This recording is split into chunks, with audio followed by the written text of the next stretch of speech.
In this lecture, we are going to discuss about the active transport. Today, we are going to discuss about the active transport. We know that there are two types of transport. One is the passive transport and another one is the active transport. ठीक है, आज हमें active transport के बारे में discuss करना है. What is active transport? की ऐसा transport which is occurring against the gradient. ठीक है, हम क्या लिखेंगे? It occurs against the gradient. Against the gradient. कि ऐसा ट्रांसपोर्ट जो ग्रेडियंट के अगेंस्ट में काम करता है उसे हम एक्टिव ट्रांसपोर्ट कहते हैं. अब ग्रेडियंट जो है वो किस प्रकार का होता है? मतलब हमारे पास जो ग्रेडियंट है that is one is the chemical gradient. Chemical gradient को ही हम कॉन्सेंट्रेशन ग्रेडियंट कहते हैं. ठीक है, उसके बाद हमारे पास एक दूसरा ग्रेडियंट होता है दैट इज इलेक्ट्रिकल ग्रेडियंट. इसके अगेंस्ट में भी काम करता है एक्टिव ट्रांसपोर्ट. ठीक है, और अगर केमिकल और इलेक्ट्रिकल इन दोनों ग्रेडियंट के अगेंस्ट में साथ में काम कर रहा है then we can say that it is occurring against the electrochemical gradient. Electrochemical gradient. ठीक है, it is occurring against the gradient that is chemical or electrical gradient, and if it is occurring against the both gradient then we will call it as a electrochemical gradient. अब अगर हमें gradient के against में किसी molecule को भेजना है then we will require some energy. मतलब एक्टिव ट्रांसपोर्ट करते समय हमें ऑब्वियसली एनर्जी की रिक्वायरमेंट होती है. ठीक है, this transport it requires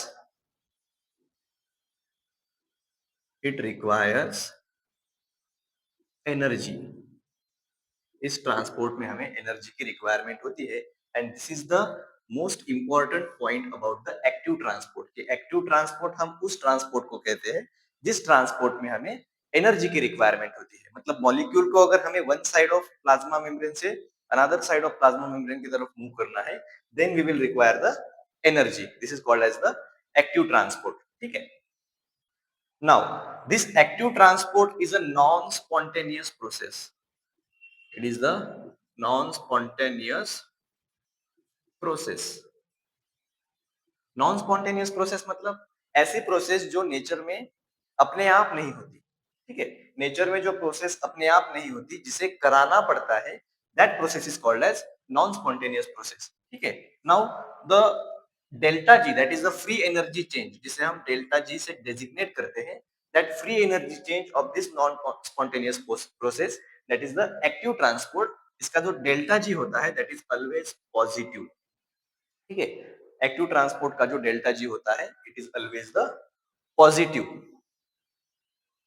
now on the basis of the form of energy used, on the basis of form of energy used, the active transport is classified into two types. Active transport is classified into two types. मतलब active transport में किस type की energy या फिर हम कह सकते हैं किस फॉर्म की एनर्जी को यूज किया गया है उसके बेसिस पर हम एक्टिव ट्रांसपोर्ट को दो टाइप्स में डिवाइड करते हैं. ठीक है, first one is the primary active transport. पहला जो होता है that is called as the primary active transport and another one is the secondary active transport. First one is the primary active transport and second one is the secondary active transport. ये दो types के transport होते हैं which are based on the form of energy use in the active transport. अब primary active transport क्या होता है? ठीक है, प्राइमरी एक्टिव ट्रांसपोर्ट एक ऐसा एक्टिव ट्रांसपोर्ट है जिसमें ऑल टाइप्स ऑफ एनर्जी को यूज किया जाता है एक्सेप्ट द ग्रेडियंट एनर्जी. ठीक है, यहाँ पर all forms of energy can be used except the gradient energy. Except the gradient energy. ठीक है, मतलब यहाँ पर हम एटीपी का यूज कर सकते हैं, उसके बाद फॉस्फोइनॉल पायरुवेट का यूज कर सकते हैं, उसके बाद हम लाइट एनर्जी का भी यूज कर सकते हैं। These are some forms of energy which we can use in the primary active transport. और हम ऐसे कह सकते हैं कि जो एक्टिव ट्रांसपोर्ट इन सोर्स ऑफ एनर्जी को यूज करते हैं उन्हें हम प्राइमरी एक्टिव ट्रांसपोर्ट कहते हैं। ठीक है, उस ट्रांसपोर्ट को हम प्राइमरी एक्टिव ट्रांसपोर्ट कहते हैं। लेकिन जिस एक्टिव ट्रांसपोर्ट में हमें ओनली ग्रेडियंट एनर्जी का यूज दिखता है, मतलब जो active transport only gradient energy को यूज करता है, उसे हम सेकेंडरी एक्टिव ट्रांसपोर्ट कहते हैं। ठीक है, the active transport which is using only the gradient energy, it is called as the secondary active transport. These are the two types of transport which are based on the form of energy used. Now the question is, why active transport is required? Why active transport is required? Active transport की जरूरत क्या है? Active transport हमें क्यों करना है? What is the purpose of the active transport? So first purpose is to accumulate molecules at one side. Plasma membrane के किसी एक साइड में अगर हमें मॉलिक्यूल्स को एक्यूमुलेट करना है, then we can use the active transport. तभी हम एक्टिव ट्रांसपोर्ट का यूज कर सकते हैं। या फिर इसी को हम कह सकते हैं to move the molecule, to move the molecules beyond the equilibrium, beyond the equilibrium। Molecules को अगर हमें बियॉन्ड द इक्विलिब्रियम सेंड करना है या फिर ट्रांसफर करना है, then we can use the active transport. We know that कि जो पैसिव ट्रांसपोर्ट था उसमें डिफ्यूजन की प्रोसेस से मॉलिक्यूल्स का ट्रांसफर किया जा रहा था। ठीक है, डिफ्यूजन की प्रोसेस कब तक होती है? जब तक कि इक्विलिब्रियम अचीव नहीं होता। ठीक है, it is the spontaneous process.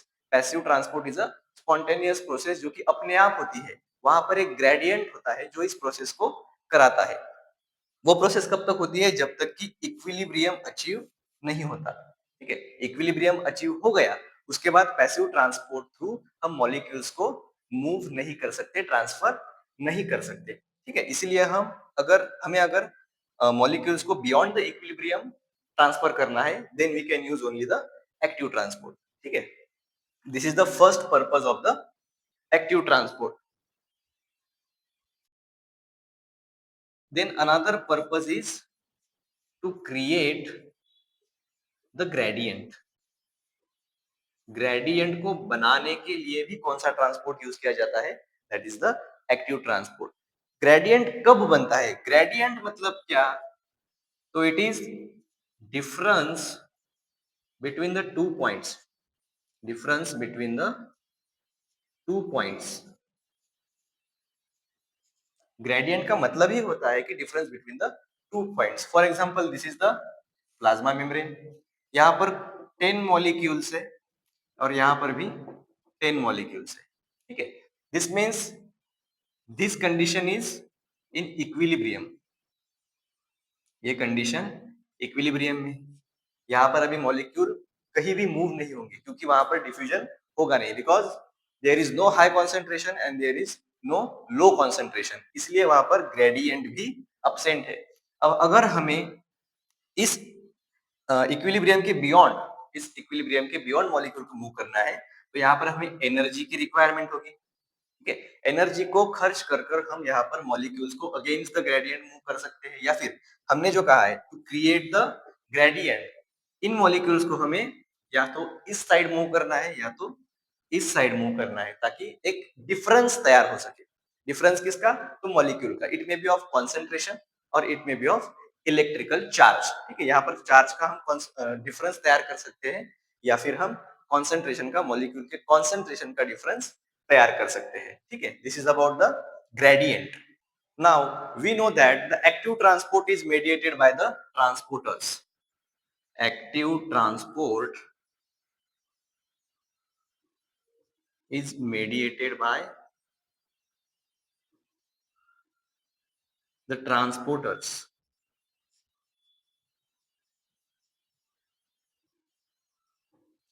These transporters are nothing but the proteins. ये जो ट्रांसपोर्टर्स होते हैं these are the proteins. और हमें पता है कि जब प्लाज्मा मेम्ब्रेन पर या फिर किसी भी ऑर्गेनल मेम्ब्रेन पर ट्रांसपोर्टर्स प्रेजेंट होते हैं, दैट इज प्रोटीन्स प्रेजेंट होते हैं, उस प्लाज्मा मेम्ब्रेन को हम कहते हैं सिलेक्टिवली परमिएबल मेम्ब्रेन।